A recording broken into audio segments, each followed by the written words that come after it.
The winter of 2003 in Palo Alto was quiet, almost deceptively so. The hum of servers and the chatter of venture capital deals filled the invisible veins of Silicon Valley, but in a modest office near the Stanford campus, two men were quietly reshaping the future of data. Peter Thiel, a philosopher of markets with an almost paradoxical gaze, half strategist, half prophet, leaned back in his chair, watching the glow of his laptop screen. Next to him, Alex Karp, a man whose philosophical rigor matched his unyielding intensity, tapped pens and post-it notes, mapping patterns that most people didn't yet know existed. Their vision was audacious, to harness the immense, chaotic ocean of information in a way no one else had tried. They wanted to build tools that could identify threats, opportunities, and insights with near prescience. Palantir, a name plucked from the mythic seeing stones of Tolkien's Lord of the Rings, was conceived as both instrument and oracle. In an age when data was scattered, siloed, and largely ignored, they imagined a platform that could think across boundaries, governments, corporations, and financial systems alike. The first prototype was humble, a clunky interface of relational databases and visualization tools. But the philosophy behind it was anything but. Data was not merely numbers, it was narrative.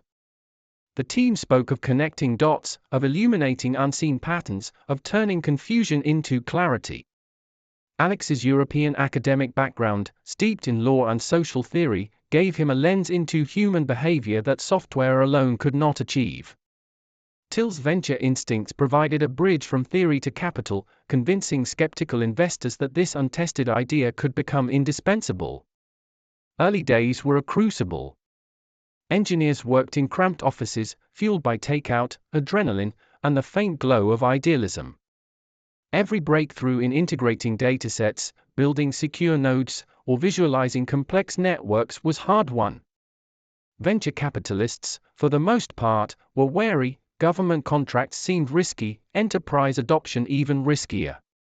Yet, in these moments of friction, Palantir's culture of relentless iteration was born, a belief that complex problems demanded relentless obsession, and that data, when harnessed correctly, could be transformed into a lens for truth. It was not long before the first government contracts arrived, modest, cautious engagements that validated their vision. Intelligence agencies, burdened by the sheer weight of their own information, began to see in Palantir a method to predict, prevent, and understand. And as governments became clients, the narrative expanded. Palantir was no longer just a company, it was a symbol of a new era, where AI-enabled analytics could shift the balance between chaos and control, between ignorance and insight. By the end of the first decade, Palantir had begun to transform. What had started as a scrappy startup of dreamers became a growing enterprise with hundreds of engineers, analysts, and operational staff. The cultural DNA, rigor, obsession with detail, philosophical framing of problems, remained intact. But so did the external scrutiny.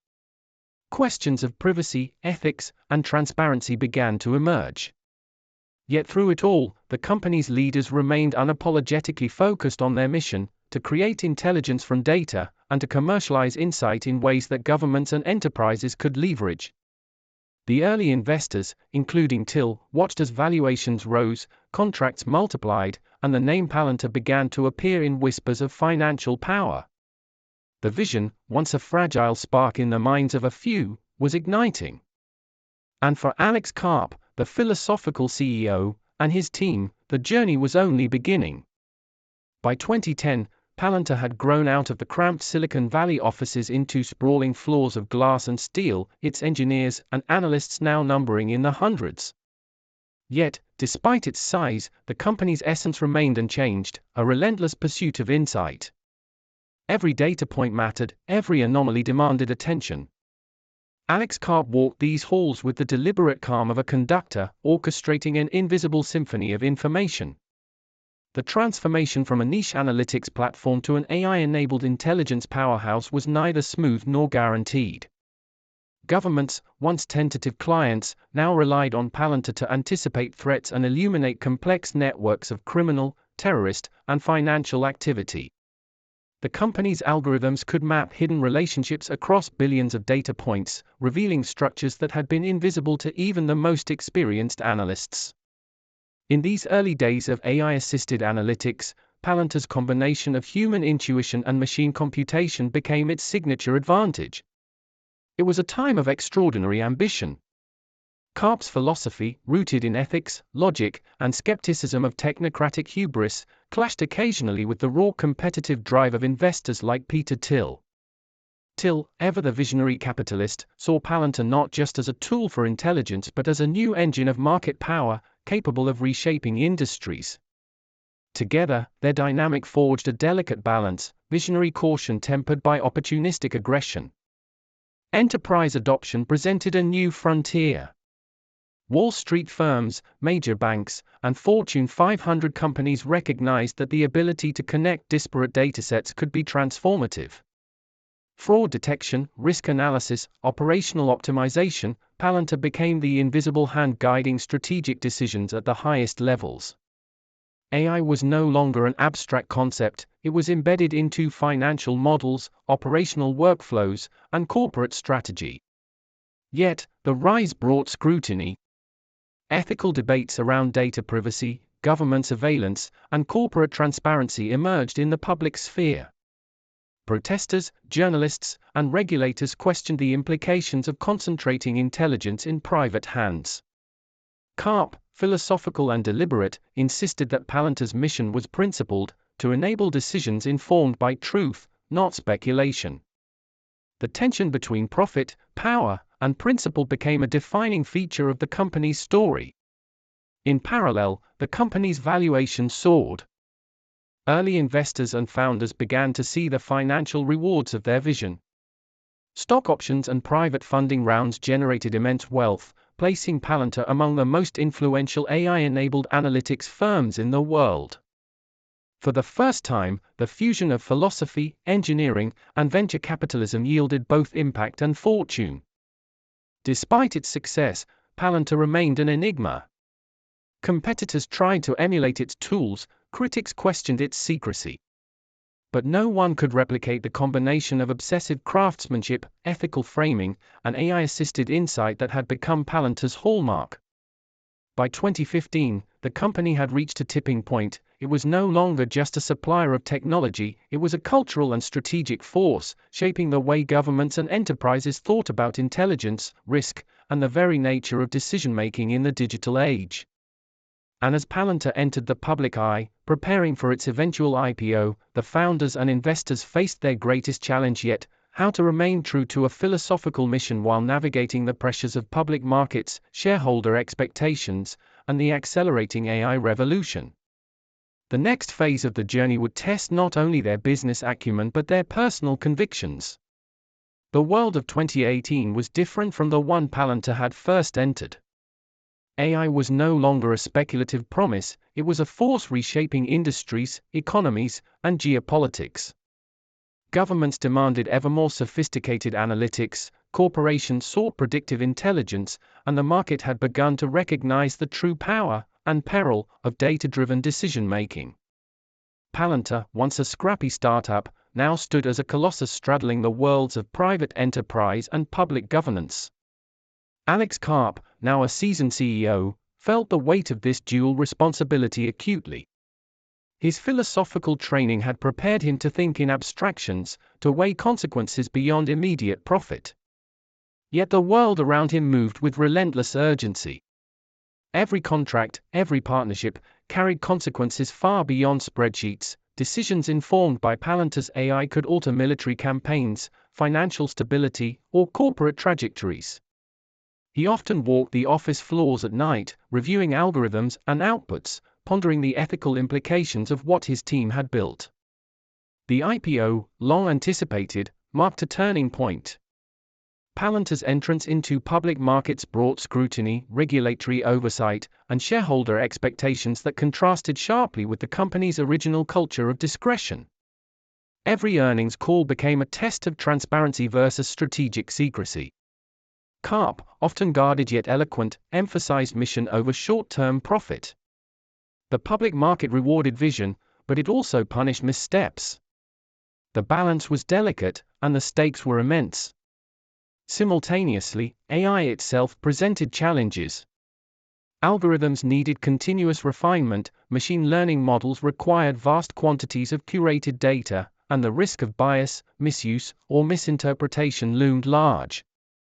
Palantir's engineers worked tirelessly to ensure the integrity of their systems, aware that errors could cascade into political, financial, or human consequences. The company's success now depended not only on technological prowess but on a moral compass, a principle-driven approach to complex problem-solving. Ethical debates intensified. Critics questioned the company's role in surveillance, immigration enforcement, and military intelligence. Activists and journalists scrutinized contracts while internal teams wrestled with their own moral responsibilities. Karp addressed these questions publicly and privately, emphasizing that the mission was to empower human judgment, not replace it. Yet he knew that influence carried responsibility, and influence Palantir wielded in extraordinary measure. Meanwhile, early investors like Peter Thiel watched as AI-era strategies began to reshape value creation. Their foresight in funding a philosophy-infused analytics firm now yielded enormous returns. They recognized that Palantir's model, combining human judgment with algorithmic insight, was not just a commercial opportunity but a paradigm shift in how intelligence and enterprise decisions were made. Their wealth was a byproduct of vision, risk, and timing, a reflection of seeing not just the data, but the story within it. By 2022, Palantir had become more than a company, it was a symbol of AI-enabled power. Governments relied on its platforms for national security and strategic intelligence, corporations used its tools to predict markets and optimize operations. The company had weathered scrutiny, grown through innovation, and maintained a culture of disciplined obsession with data. Yet Karp and his team knew that the journey was far from over. The future would demand even greater ethical vigilance, technological sophistication, and philosophical reflection. And so Palantir's story, of wealth, influence, and intelligence, continued to unfold. It was a narrative not just of algorithms and contracts, but of human ambition, moral responsibility, and the delicate dance between knowledge and power. As the company looked toward a horizon dominated by AI, the founders understood that the most profound challenges were not merely technological, but philosophical: how to wield insight responsibly in a world where data could illuminate or obscure, empower or oppress. By 2025, Palantir had entered its third decade, a period marked by extraordinary growth, profound influence, and relentless evolution. The company that had begun as a modest experiment in Silicon Valley had become a global force, shaping how governments, enterprises, and even societies approached knowledge, risk, and decision-making. For Alex Karp, the journey was as much personal as it was professional, a continuous negotiation between philosophical ideals and the tangible demands of business and technology. In quiet moments, Karp reflected on the paradox of Palantir's existence. They had created systems of immense power, machines capable of revealing hidden truths within oceans of data, but such power carried weighty responsibility. Every insight, every predictive model, could ripple across human lives, economies, and politics. Knowledge is a gift, he often said, but it is also a burden. The founders' philosophical roots, once an abstract influence in boardroom debates, had become essential guiding principles in navigating the complexities of AI-era analytics. The public markets, early investors, and wealth accumulated by founders like Karp and Thiel were tangible markers of success. Yet the real legacy lay not in capital gains but in influence, the transformation of decision-making itself.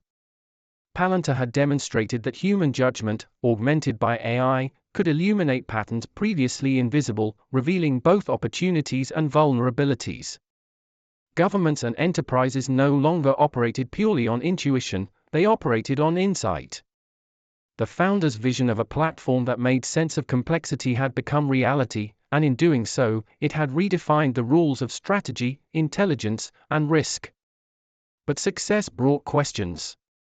What did it mean to wield influence responsibly in a data-driven world?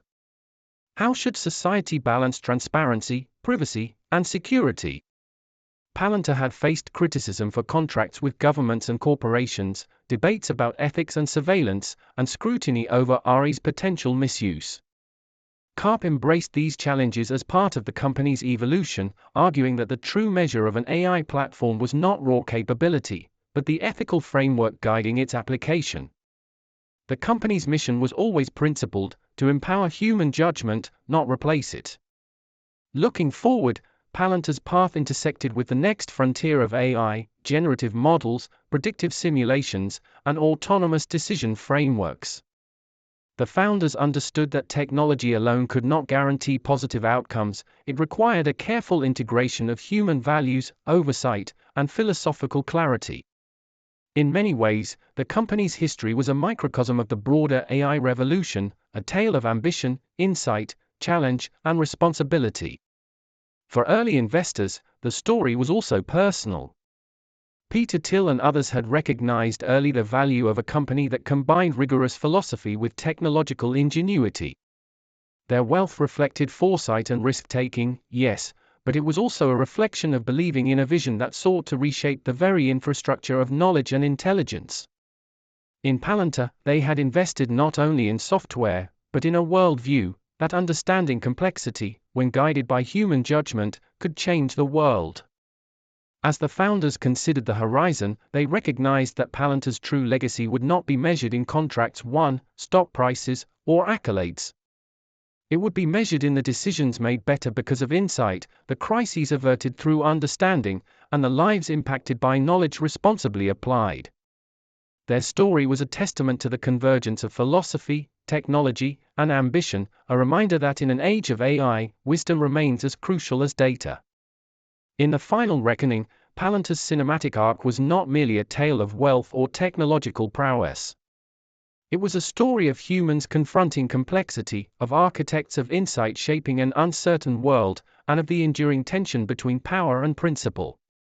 For Alex Karp, Peter Thiel, and the team that had built this AI-enabled empire, the journey continued, ever forward, ever searching, ever questioning, the eternal pursuit of clarity in a world awash with data.